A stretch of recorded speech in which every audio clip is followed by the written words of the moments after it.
RMC, Bourdin & Co, Jean-Jacques Bourdin. L'État souhaite donc encadrer la location de voitures à double commande et nous sommes en direct avec Sophie Kratinger. Bonjour. Bonjour Jean-Jacques. Merci d'être avec nous Sophie. Vous êtes loueuse de voitures, représentante de l'association des loueurs de véhicules à double commande. Oui. L'État, donc, souhaite encadrer l'usage des voitures à double commande utilisées par les particuliers pour apprendre à conduire. Un arrêté obligera les accompagnants à suivre une formation. L'arrêté sera publié en juin. Votre association dénonce un coup fatal pour les loueurs, c'est-à-dire... Alors, c'est-à-dire qu'il y a nettement un conflit d'intérêts dans cette histoire. Il y a un décret qui est paru en décembre 2009, demandant à ce que tous les accompagnants des personnes qui louent un véhicule à double commande pour s'entraîner à la conduite fassent une formation à l'utilisation des doubles commandes.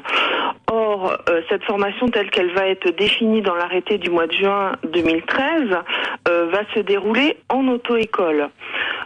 On peut imaginer que les auto-écoles à l'heure actuelle ont aucune envie de former des gens à aller louer des voitures à la double commande, alors qu'eux-mêmes pourraient dispenser des leçons à l'auto-école.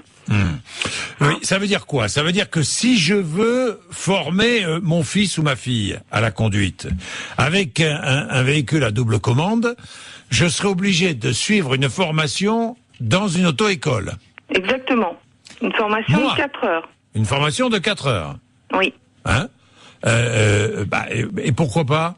Qu'est-ce qui vous gêne, Sophie? Je comprends pas très bien. Alors, ce qui nous gêne, nous, c'est que l'arrêté de 2009 demande à ce que les gens qui accompagnent et qui sont titulaires d'un brevet de moniteur auto-école soient dispensés de cette formation, ce qui nous paraît complètement logique, mais aussi que les gens qui viennent avec un livret d'apprentissage mentionnant qu'ils sont inscrits en conduite accompagnée ou conduite supervisée à l'auto-école soient eux aussi dispensés de formation.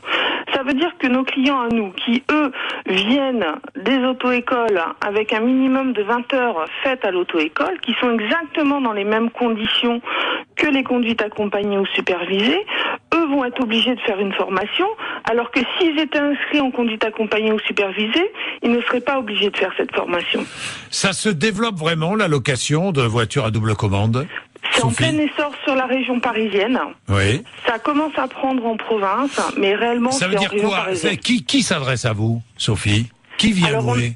On a plusieurs clients. On a des gens qui sont en conduite supervisée, par exemple, donc qui doivent faire 1000 km avec leur propre véhicule, mais qui n'ont pas un véhicule adapté, soit parce que c'est un véhicule trop gros, c'est le véhicule de la famille, etc. Donc ils préfèrent prendre un véhicule chez nous.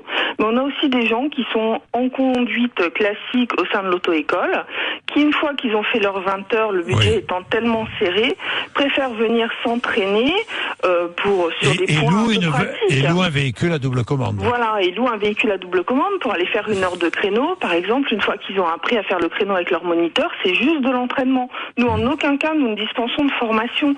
On est clair là-dessus. On est là pour... Vous êtes complémentaire, quoi, en quelque sorte. Voilà, on est complémentaire. On met un outil à disposition de nos clients pour pouvoir s'entraîner clairement. Merci Sophie Kratinger, merci beaucoup. Merci Sophie. 6h47, savoir et comprendre. Est-ce que vous utilisez un véhicule à double commande pour entraîner votre fils, votre fille ou je ne sais pas, un ami ou une amie? Vous nous dites 3216 rmc.fr.